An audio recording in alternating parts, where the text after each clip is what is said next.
Hello students, welcome back to our physics class, physics gallery. I shall be you. Today we are going to a new chapter of our plus 1, 10th chapter, properties of fluids. Today we are going to discuss the first lecture of properties of fluids. Okay, so throughout this chapter we have to deal with fluids. Okay, so let us start. So a very good morning, good afternoon or good evening, even good night for all of my friends. Okay, let us start. Fluids. So in this chapter, we have to discuss about fluids. We have to discuss about fluids. So tell me, what are fluids? Matter which can flow. What are fluids? Matter which can flow. Flowing matter is called as fluid. Matter which can flow is called as fluid. So, liquids and gases comes under our fluid. Liquids and gases comes under our fluid. Okay, so flowing matter is called as fluid and liquids and gases comes under our fluid. Okay, but the speciality is that throughout this chapter, we have to discuss about liquids. We are not considering the gases in this chapter. For gases, we have separate chapter in plus 1. Kinetic theory of gas, thermodynamics, everything. These two chapters, they deal with the gases. Okay, so in this chapter, even though the chapter's name is properties of fluids, we have to deal with the fluids. We are considering only about our liquids. We are considering only about our liquids. Okay, so the main thing we have to study is liquid. Okay, so what are fluids? Flowing matter, matter which can flow. So example of fluids are liquids and gases, but we have to consider about only liquids throughout this chapter. Okay, and in this chapter, we are discussing about, at first we are discussing about ideal fluids or ideal liquid. We are discussing about ideal fluid. So what is an ideal fluid? A liquid becomes ideal. Okay, so we are going to liquid, ideal fluid or liquid. So a liquid becomes ideal if it obeys 3 conditions. The first one, it will be non-compressible. A liquid becomes ideal if it is non-compressible. And the second one, it will be non-viscous. Okay, non-compressible and non-viscous. What is non-compressible nature? That means if we applying pressure. Okay, if we apply pressure, what happens? It is not compressible. That means the volume doesn't changes. Volume doesn't changes. Okay, if the volume doesn't changes, we can say density is equal to mass by volume. If volume remains constant, already the mass on the application of pressure, whether the mass changes? No. So mass is also a constant. If mass is constant, volume is constant, then we can say density will be also a constant. That means throughout this topic, we are discussing the ideal liquid, which is a liquid having constant density, So which type of liquid becomes ideal? A liquid having constant density, non-compressible, and what is non-viscous nature? That is, when a liquid flow, the different layers of the liquid will have certain frictional force between that. Practically, there will be a frictional force between the different layers of a liquid. Okay, and an ideal liquid will have no such any frictional force between the different layers of the liquid. Okay, that is no frictional force. No frictional force between the different layers of the liquid. Okay, and such a liquid is called as a non-viscous liquid, and now we are writing here its density will be constant density. So when a liquid becomes ideal in nature, if it has constant density, if it is non-compressible, and if it is non-viscous, then such a liquid is called as a non-compressible Non-viscous, liquid with constant density. A non-compressible, non-viscous liquid with constant density is called as an ideal liquid. Okay, so throughout this chapter, we are going to discuss about the ideal liquid. Clear? Okay, so in this chapter, we have to discuss about the fluids. Okay, what are fluids? Properties of fluids. The chapter's name is properties of fluids. So what are fluid? Matter which can flow. Flowing matter is called as the fluid. So liquids and gases, both of them comes under this fluid. But throughout this chapter, we have to discuss only about the liquids because we have to separately deal the other topic called as the gas. Okay.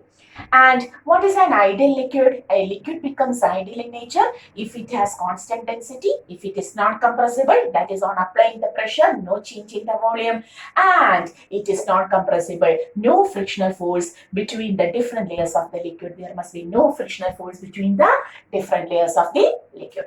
Clear? Okay. So now we are going to discuss about the properties of ideal fluid. Okay. So now we know what is fluid. And the first property in this chapter we have to discuss. The first property in this chapter which we have to discuss is, the first one is pressure. The first one is pressure. So what is pressure?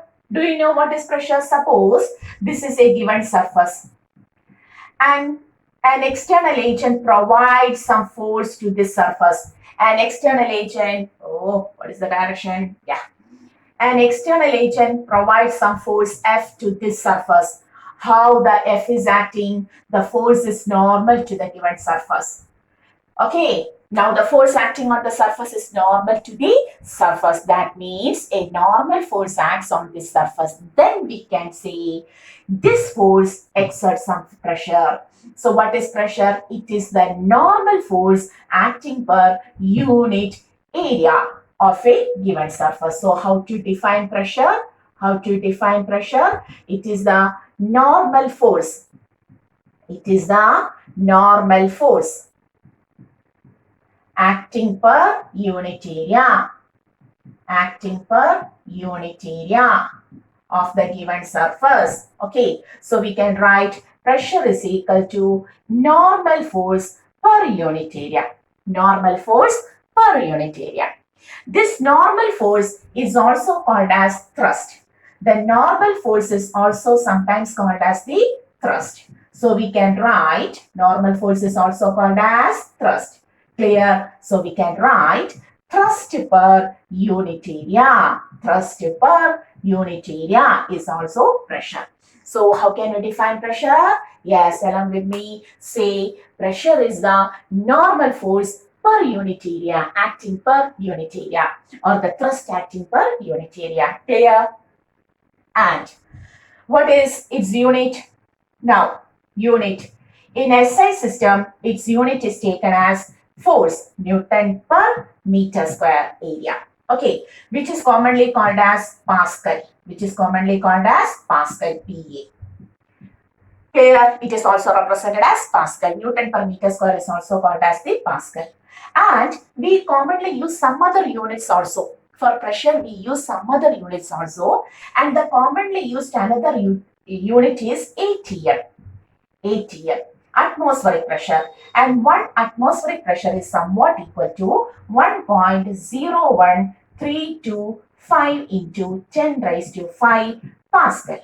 So what is 1 atm? 1 atm is equal to 1.01325 into 10 raised to 5 Pascal. Clear? Another commonly used unit is bar. 1 bar is correctly 10 raised to 5 Pascal. Here 1 atm is 1.01 into 1.01325 into 10 raised to 5 Pascal.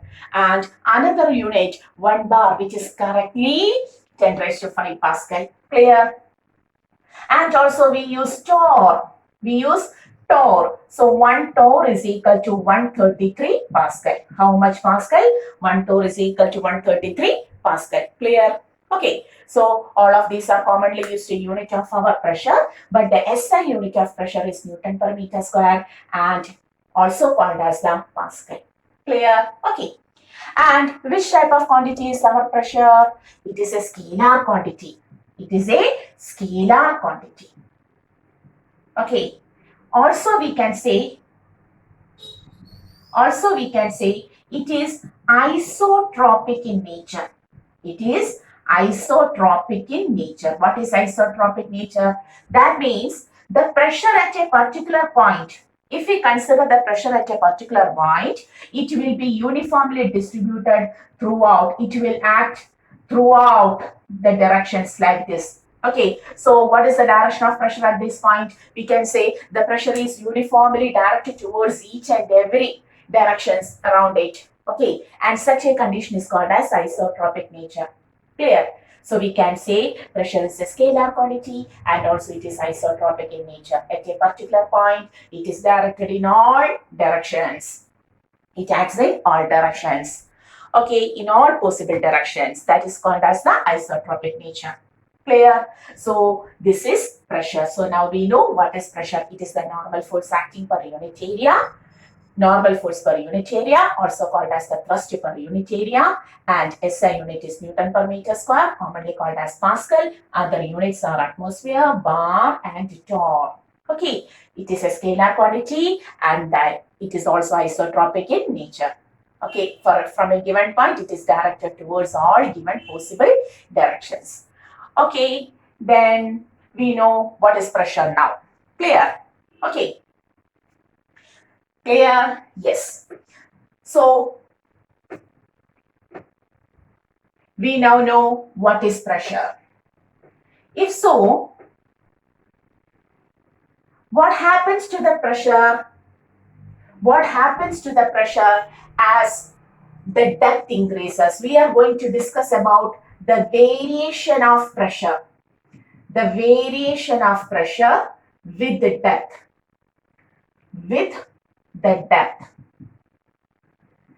That means, suppose we have taken a fluid column, a liquid column, okay, a liquid of density rho is filled in this beaker.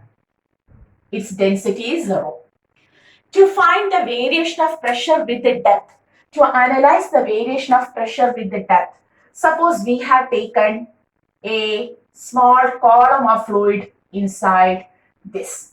We are separating a small column of fluid inside this, like this. Okay, clear? So, we have considered a small fluid column of height. This height is h. Okay, this height is h.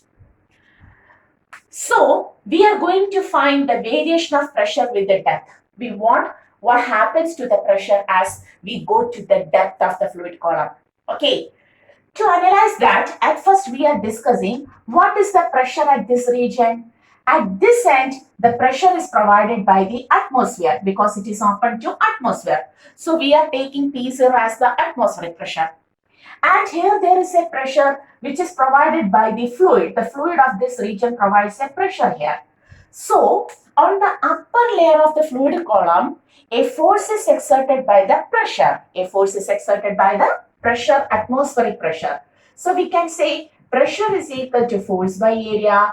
Therefore, force is equal to the force exerted by the pressure is equal to F is equal to PA. Okay, now we can say at this region, a force is provided by the atmospheric pressure which is equal to P0A. At this region, the force is provided by the atmosphere which is equal to P0A. At the same time, from the lower end, this liquid provides certain pressure to this region, or the liquid pressure provides some force. So from this region, a force F2 acts, which is equal to pressure at that region to the area. Into the area. Clear? So F1 is equal to P0A and F2 is equal to P. Besides this much of fluid column has a weight. Its weight acts vertically downward. So the weight acts vertically downward. So which are the forces which acts downward? The force provided by the atmospheric pressure and the weight of the body. Which is the force acting upward? The force provided by the lower pressure. The pressure of the fluid on the lower end. Okay. And we are discussing about the liquid which is at rest. Okay, that is our fluid is at rest. Our fluid is at rest. That means the net force acting on the fluid column is equal to 0. Now, the net force acting on the fluid column is equal to 0.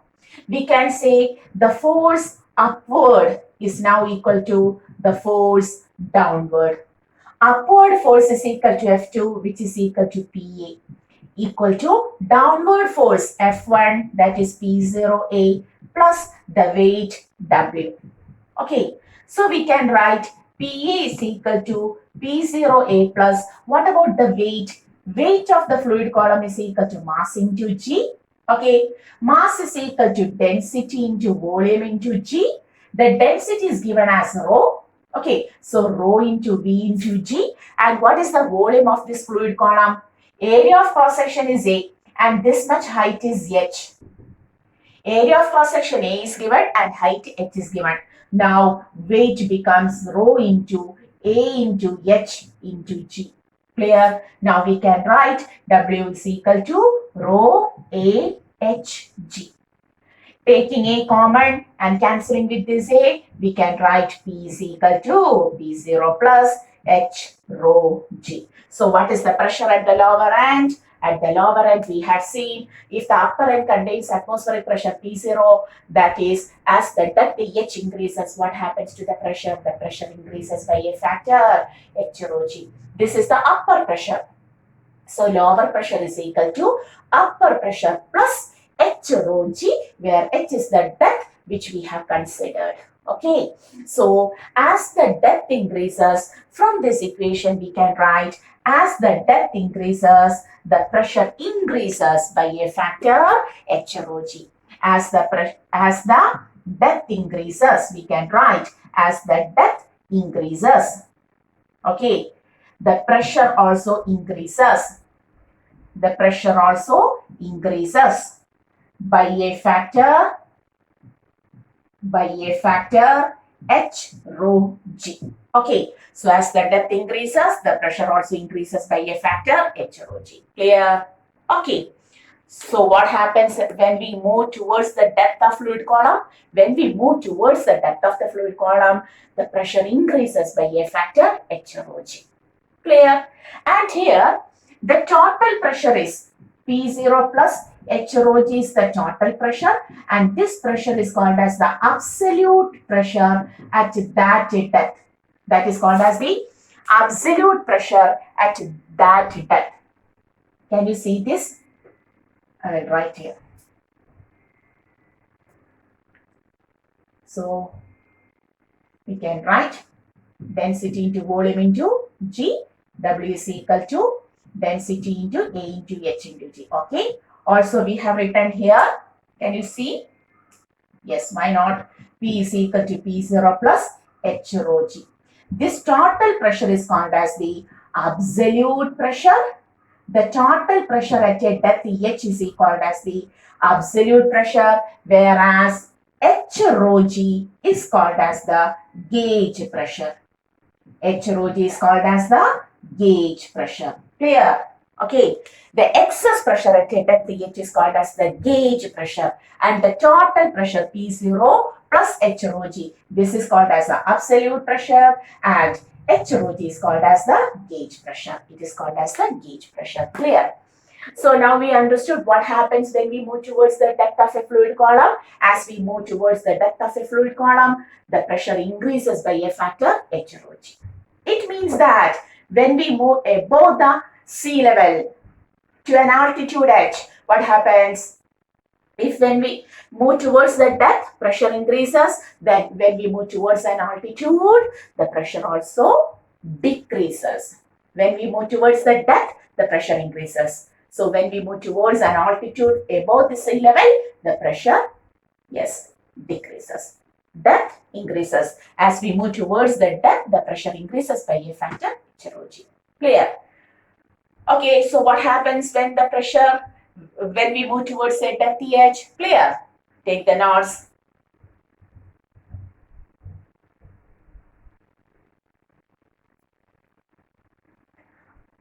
Okay. If so, we are going to plot a graph of pressure versus the depth H. Pressure versus the depth H. We are going to plot a graph of pressure versus depth H. Okay. That is taking the axis, y-axis pressure and x-axis the depth. And our equation is P is equal to P0 plus H rho G. May I write this as rho G H plus P0. The equation P0 plus H rho G, may I write it as rho G into H plus P0. Why not? If we write like so, now on plotting pressure on y-axis and height on x-axis, rho G density, ideal fluid, density of the fluid is constant. Acceleration due to gravity is also constant. So rho G is constant. We can write it as a constant M. Atmospheric pressure is also constant. We can write it as C. So the equation P is equal to rho G into H plus P0. P0 plus H rho G is in the form of Y is equal to mx plus C. That is, which is the equation for straight line. This is the equation for straight line. Okay. It means that if we plot pressure on y-axis and depth H on x-axis, we will get a graph which is a straight line. Okay, with a slope, okay, whose y-intercept, this is the y-intercept, whose y-intercept will be P0 and whose slope will be, M will be the slope, slope will be, whose slope is equal to tan theta. How to take the slope? Tan theta, okay, and tan theta will be rho into G. So pressure versus the depth graph. If we plot a graph where pressure on y-axis and depth H on x-axis is taken, the graph will be a straight line with a slope, whose slope is equal to rho G and whose y-intercept will be equal to P0. Clear? His y-intercept will be equal to P0. Clear? Okay. Very good. So now we know what happens to the pressure when the depth increases. Is it clear? Okay, very good. So we have studied what happens to the pressure as we move towards the depth. Okay. Now we are going to consider what happens to the pressure in horizontal condition. In a horizontal level, what happens to the pressure in horizontal level? That means effect of pressure in horizontal axis. Horizontal axis. That means there is a beaker which is filled with a liquid of density rho. Density rho. We have taken a layer, a horizontal layer like this. Okay, so separating this layer, who provides the force horizontally? The fluid here provides a pressure P1. So here there is P1. And the fluid here in this region,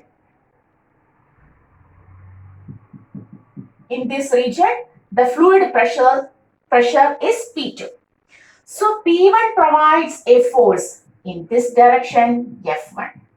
And P2 provides a force in this direction. Always the force provided by the pressure will be normal to the given surface. Okay. So F1 will be the pressure P1 provides a force F1 on this cross section, in this cross section, and P2 provides a force on this cross section. Okay. And the system is in equilibrium. The system is at equilibrium, that is static condition. The fluid is static in condition. Okay. The net force will be 0. That means the force F1 will be equal to the force F2. Or we can write P1, F is equal to, P is equal to F by A. Therefore, F is equal to P into A. We can write P1 into area A is equal to P2 into area A. Cancelling A, P1 is equal to P2. What is the speciality? For a fluid at rest, at each and every point of a given horizontal level, for a fluid at rest, at a particular horizontal level, each and every point will have the same pressure. P1 is equal to P2. Here, this is P1. Here, this is also P1, P2, P2, P2. Everything will be same. P1 equal to P2. So, we can write for a static fluid or liquid. Okay. At a given horizontal level, the fluid pressure will be same. At each and every point.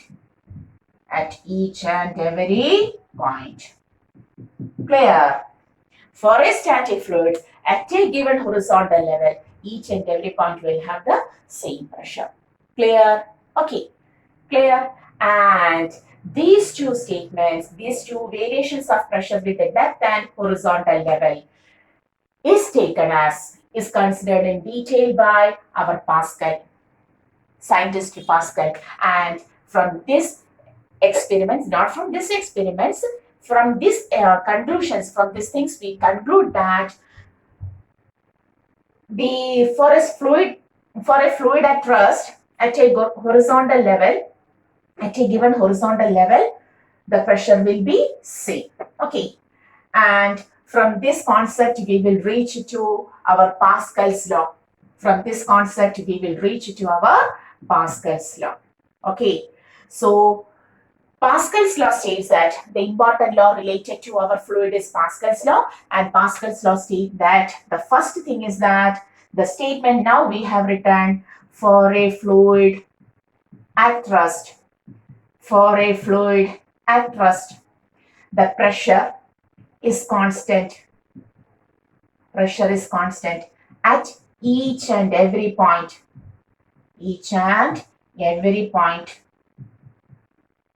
Of the fluid column.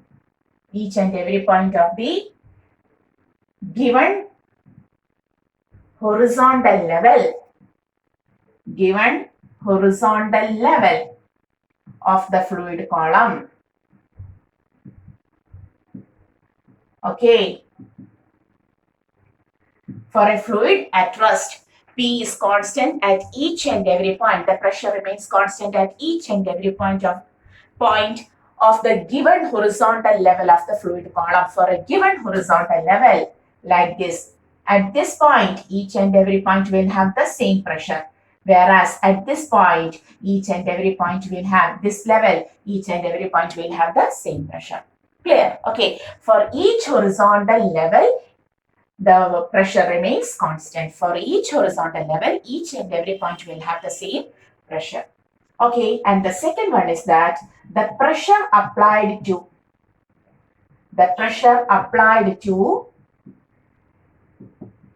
any point on a fluid column,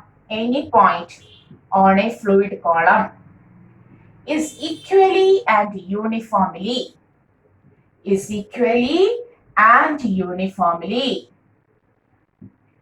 distributed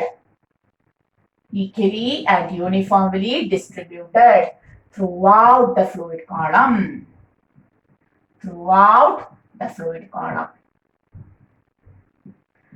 We have written the statement. Now we will discuss what is that statement. The statement proves that when we take a fluid column, this is the upper level. We have written the pressure at this region is P0.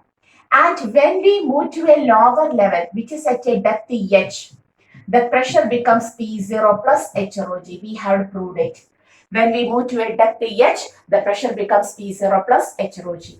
Okay, so The pressure P0, atmospheric pressure was obtained only on the upper surface.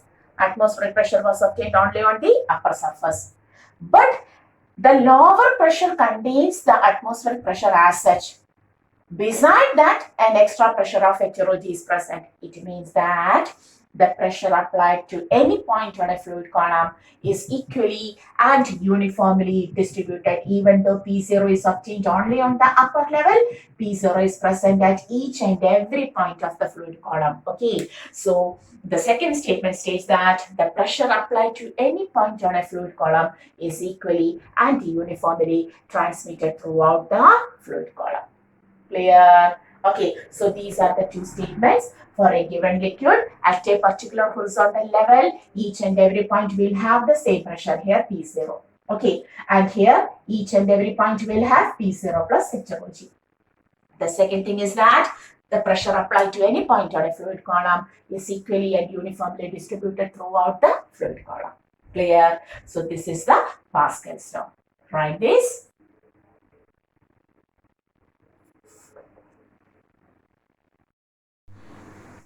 Okay, that is, we now know Pascal's law. And this Pascal's law have a lot of applications for this Pascal's law. And one of the application is hydraulic lift. Okay, so we are going to the application of Pascal's law. Hydraulic lift, hydraulic brake, dentist chair, a lot of application. And one application we have to discuss about our Pascal's law is hydraulic lift. So what is a hydraulic lift? It is a device, it is a machine which is used to lift heavy vehicles. And how this hydraulic lift works purely based on the second statement of Pascal's law. The pressure applied to any point on a fluid column is equally and uniformly distributed throughout the fluid column. Based on that, what happens? A hydraulic lift works. Okay. So we are going to represent a hydraulic lift schematically. That is, the hydraulic lift consisting of two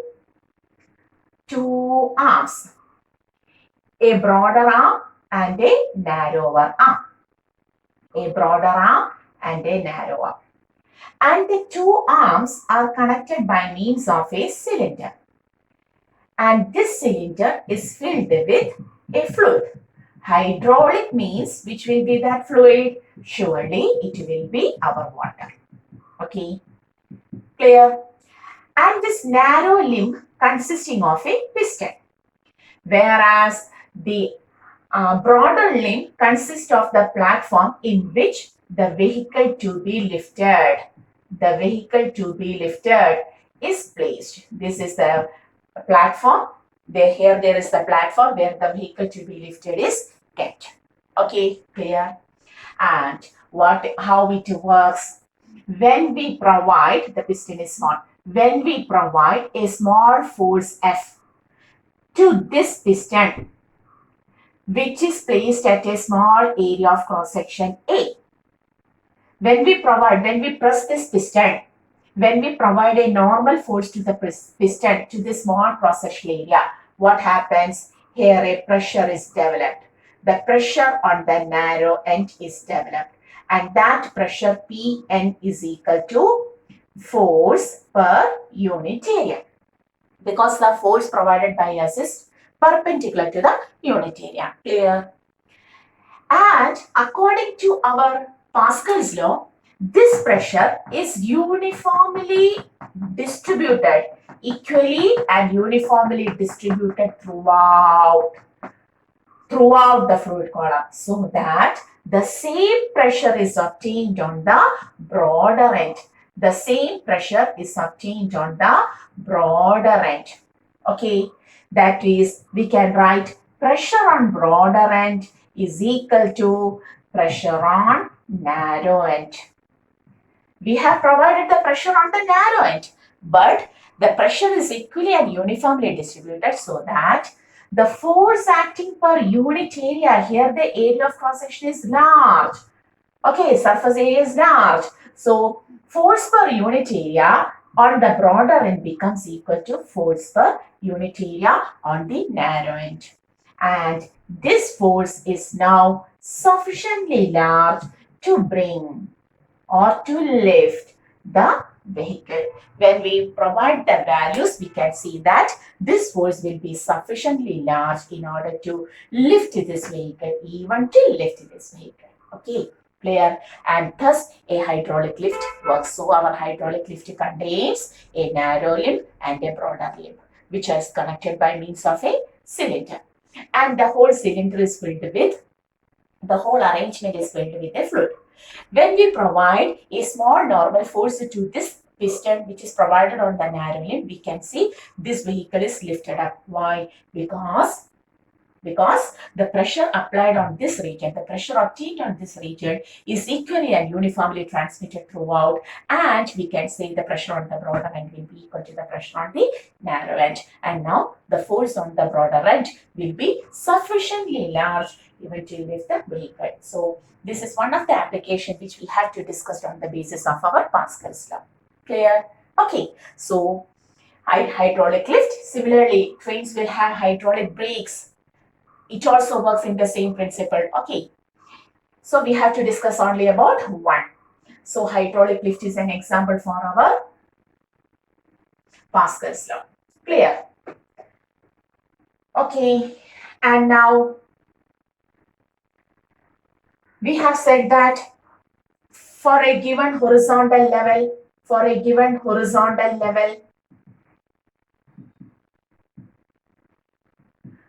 if the fluid is at rest,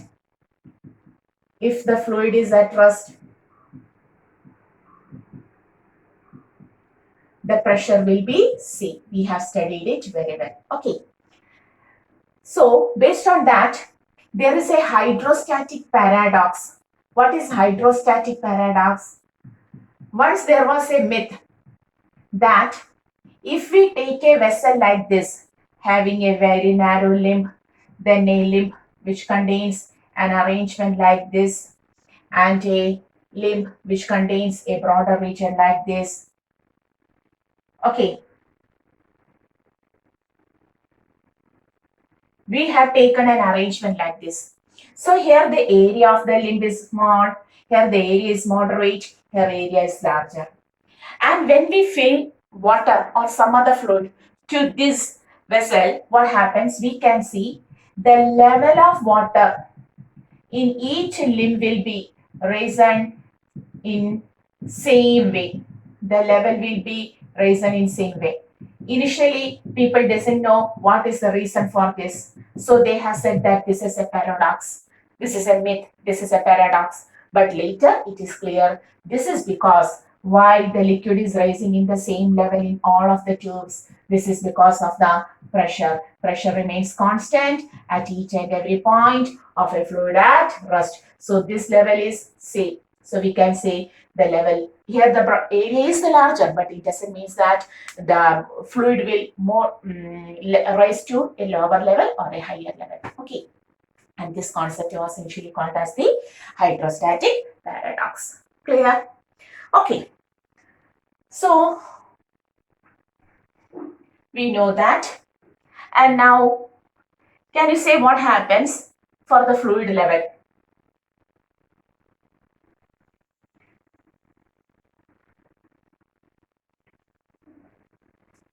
Suppose we have got 3 vessels having the same base area. There are 3 vessels having the same base area. Okay. Contains equal volume of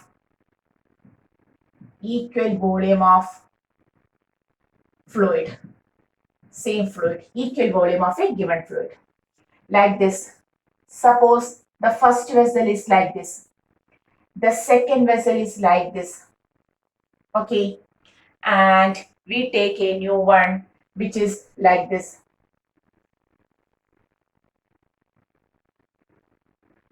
Okay.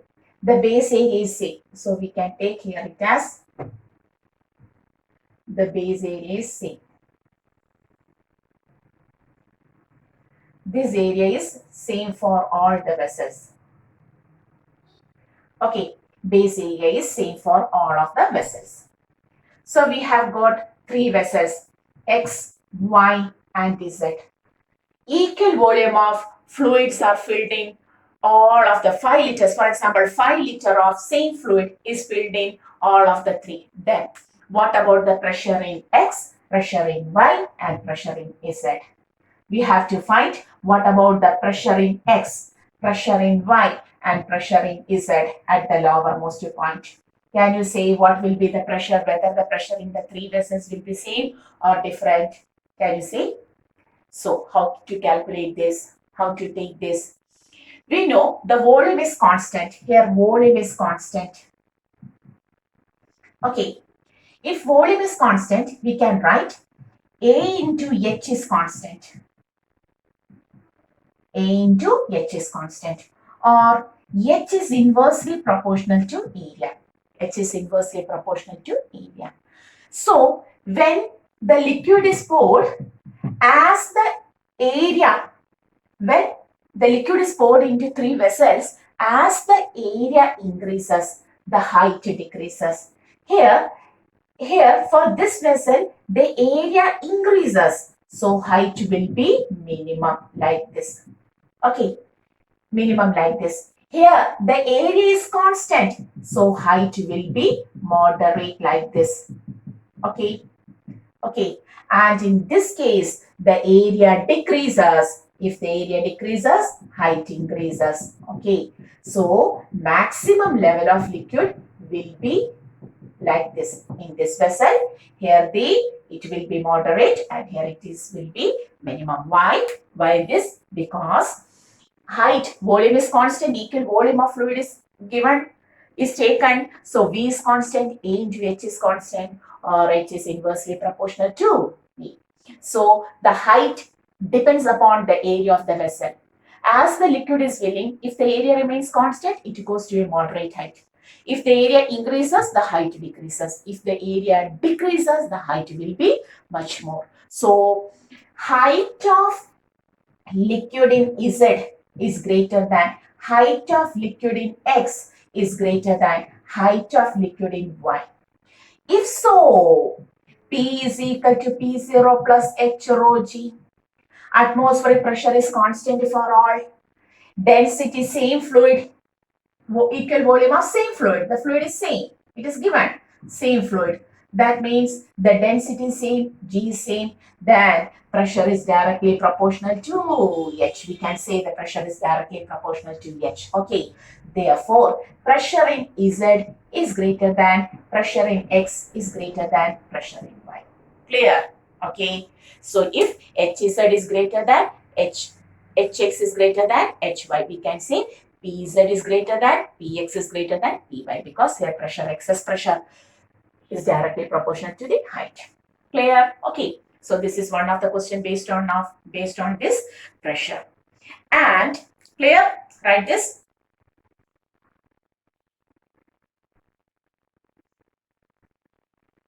Okay. Now one more question. If a question is given like this,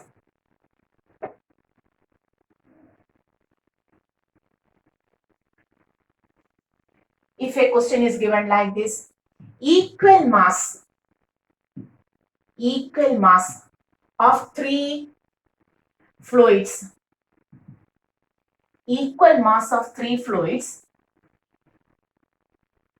is filled in three similar vessels.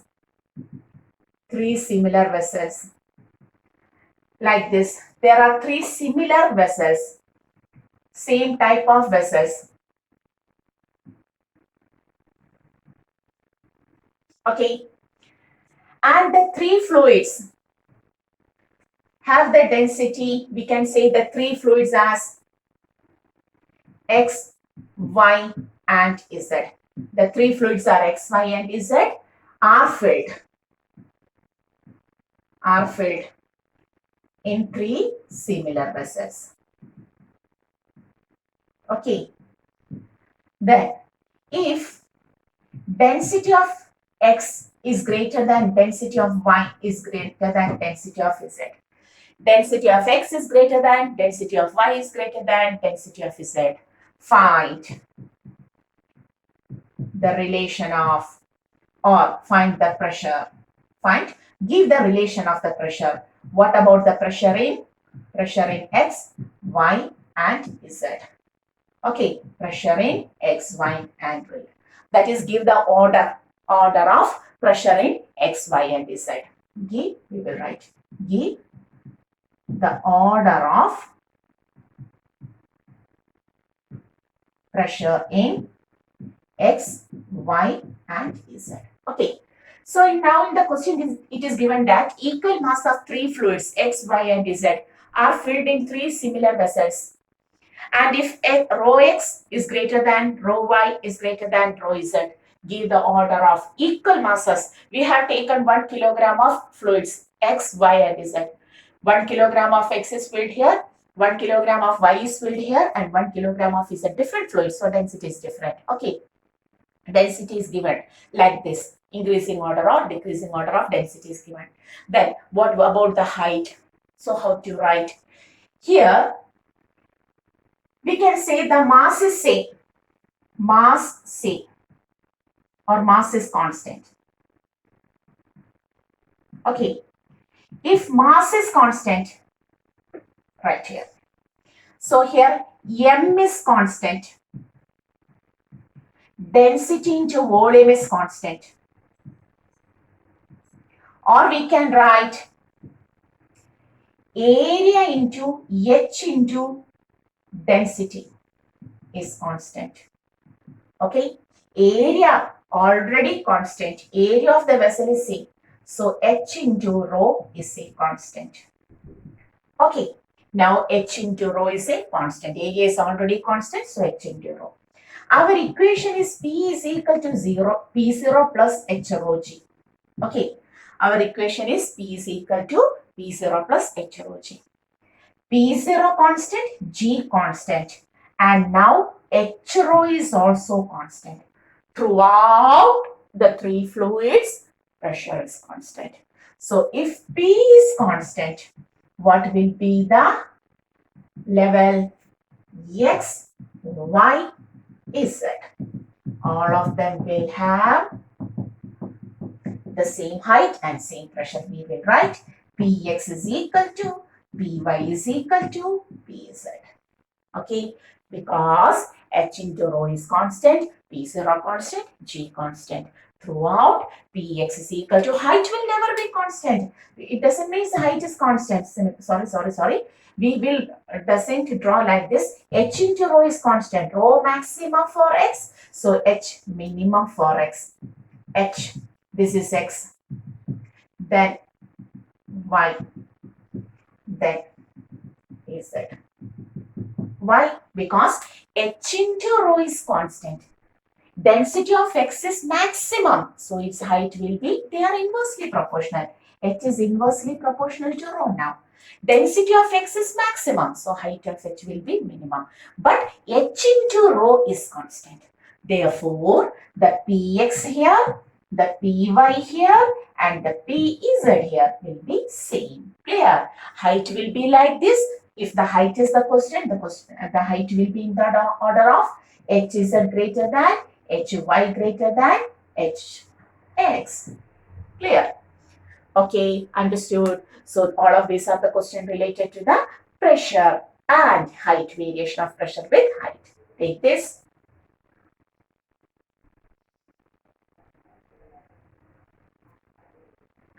Okay.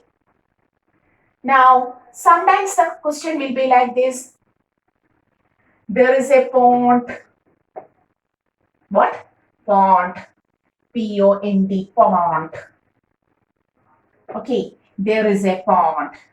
Yeah, miss, we understood there is a pond already. We understood. We have to do on the next question. Question number 4. Okay, there is a pond. Okay, and the pond has a depth of somewhat h. The pond has a depth of somewhat h. The question, a bubble rises from the bottom of the pond.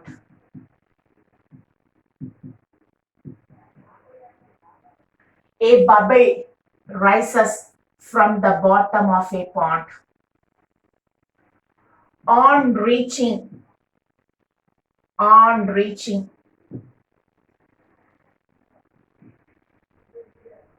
the upper layer, its volume increases or volume becomes double. On reaching the upper layer of water, its volume becomes double. Find the depth of pond. Yeah, what a question. So, what is the question?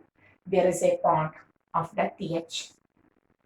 A water bubble, an air bubble rises from the bottom. Originates on the bottom and it rises up. On reaching the upper end, when the bubble reaches the upper end, suppose this is our air bubble. Okay. On reaching the upper end, its volume becomes 2V.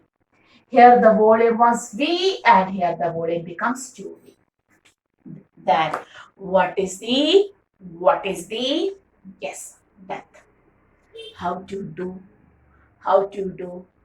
This is V, this is 2V. And we know here the pressure is P0 and here the pressure is P. Why the volume increases up? When the air bubble moves up, why its volume increases? Because we have studied as the depth increases, the pressure increases. It means that as it moves up, the pressure decreases. And if the pressure decreases, the volume increases. You have studied it in your Boyle's law. States of matter in chemistry always pressure inversely proportional to volume. Okay, we know as the depth increases, we have studied that as the depth increases, the pressure increases by a factor h rho g. If the pressure increases, the volume will be lesser. It means that as the air bubble moves up, its volume increases. That's why it's so. So we know P is inversely proportional to volume or PV is a constant. Okay, P on upper, volume on upper end is equal to P on bottom end, volume on bottom end. What is B? Bottom. This is top. Okay, so what is the pressure on top? P0. What is the volume? 2V is equal to. What is the pressure on bottom? We have written it as P. And what is volume? V. So we will write P0 is equal to P by, what is this? We want P. Okay. P is equal to 2 times P0. Okay. Now the equation becomes the lower pressure is 2 times the upper pressure. Okay, and moreover, we have studied this lower pressure is equal to P0 plus H rho g. So we can write this equation. This is the equation first one, and now we have taken the second equation. Comparing 1 and 2, we can write P becomes P0 plus H rho g is equal to 2 times P0. H rho g is equal to 2P0 minus P0 or H rho g is equal to P0. Clear? Can you see? Okay, just I look on my camera. Yes, why not? So, H rho g is equal to P0. 2P0 minus P0 means P0. H is equal to P0 by rho g. So, what is the value? What is the atmospheric pressure? 1 atmospheric pressure. P0 is equal to 180 which is almost equal to 10 raised to 5 pascals. Okay, so we can write 10 raised to 5 by, then density 10 raised to 3. What is the density of water? Do you know the density of water? 1000 kilogram per meter cube. What is density of water? 1000 kilogram per meter cube. It will be given. Okay. And G is 10. 3, 4. That is 10 meter. What is the height of the water in pond? What is the depth of water in pond? 10 meter depth. Okay. That's why the volume increases to 2 times. Clear? So today we have practiced the problems based on the pressure also. So today's topic was pressure, the pressure related to a static fluid. The fluid was at rest. And if the fluid is at rest for a given horizontal level, the pressure remains constant throughout each and every point. Okay, and Pascal also noticed that the pressure applied to any point on a fluid column is equally and uniformly distributed throughout the fluid column. Clear? Okay. So today we have discussed about the pressure of a fluid which is at rest and Pascal's law, its application, hydraulic lift. The questions based on the pressure we have discussed. Clear? So hoping today's topic you understood well. You have to go through the topic again and again, have to by heart it, have to understood that, not by heart, just go through the by heart the concept. That is the thing I have said. You have to by heart the concept what we have used here. Okay, very simple topic. So hoping today's lecture you understood everything, and till the next class, go through the classes, study well. Okay, and this is our channel, Physics Gallery Ashapino. See you.